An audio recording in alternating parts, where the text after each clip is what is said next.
I'm Philip Harrison, and what we have here is the Casting Dreams competition. It's a 14 through 18-year-old age group, introductory castings to the world of the foundry.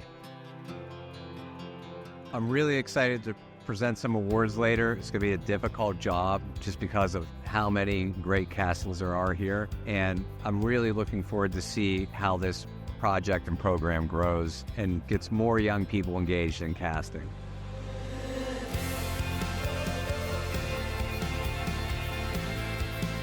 We have 64 competitors here for multiple awards from like investment castings in particular, best of in different categories, and they had to submit a paper. The practical application is to get young people interested in casting, but the unavoidable byproduct of it is they're just going to love creating things. You can draw things on paper, but casting is different because you do all this work up front, and then there's a reveal moment. The excitement of seeing your design in completion all at once. That's a very exciting process.